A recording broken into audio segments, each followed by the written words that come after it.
Hey teachers, just real quick here about what we're doing for curriculum. And of course we talked about this, but we will be taking care of pre and post assessments. As you remember, when we ended the year, we were setting up for the committees and we're going to revisit the pre and post assessments. With that being said, this is the committee, and of course you will have notes sent to you with this on it. But what we're going to be working on will be the agri-science, the animal science, agribusiness, intro to vet, vet science, and leadership. There's the committee and the team leaders for that. Our goal is to have a minimum of 50 question assessment. It must be in Word, and the Word template will be provided by our team leader. Do not use Google Docs. We find out when we start using Google Docs and start transferring into the platform for testing, either the question gets jumbled up or A, B, C, D gets wrong, and it's a real mess. So we will be using Word document only, and that template will be provided to you by a team leader, which we created. Also then, be mindful too that the format we're going to use is multiple choice with a minimum of 4 choices per question. Okay, and that template's in there. You can have more. You can have 5 or 6 if you wish.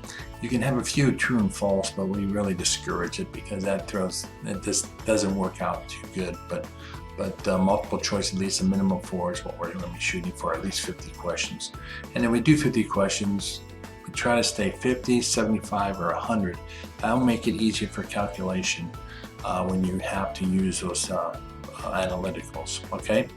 Now, next is we're going to have 1 final document per course to upload by the team leader. Okay, and basically the title will be the subject, what your the name of the course, with student, and pre and post test 2023. That's so we can keep it focused on organization and updates in the future. So example, if you're doing ag science, you would list it ag science student pre-post 2023.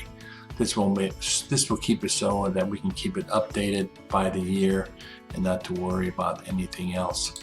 The other thing is that 1 document will have 2 parts to it. Okay, the student assessment and then the teacher, and it's supposed to be key. I just caught that. Sorry about that. K-E-Y. I do spell right. My fingers don't.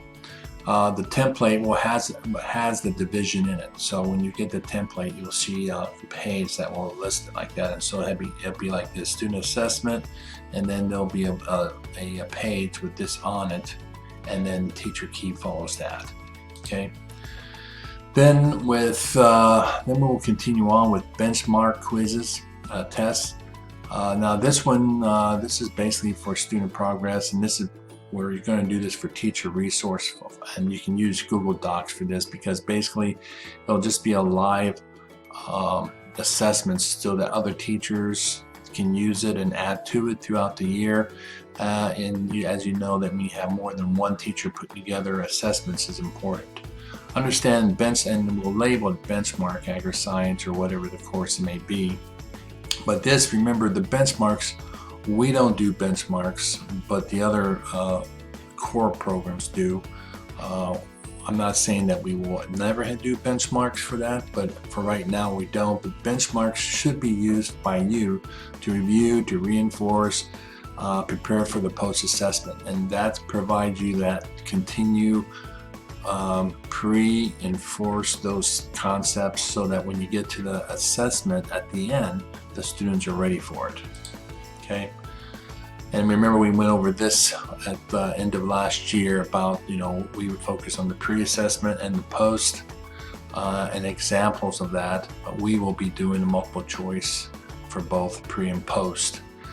And it's a year class, so that means starting the year at the end of the year. For the CTE, has to be 1 year. Benchmarks here is used for, again, keeping track and checking.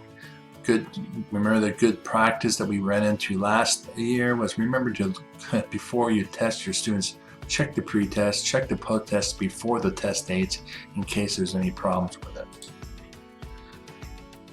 The format, the word template that we created was basically this, so that you can easily drop in insert the course into it, the name of the course. You'll put in the CTE, the standard that relates to that question. Then you insert the question in there, and then basically you put a minimum of 4 choices in there, and there is 5, and you can always add to it if you want.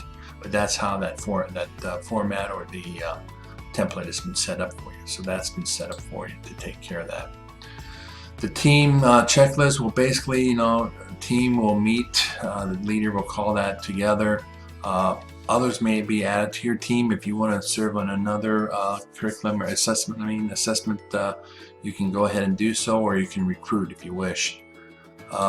You'll meet and develop a process how you're going to do that. Remember, it's a team effect, so that you break up the duties so that everyone's not doing the same thing, like the team leader's doing everything.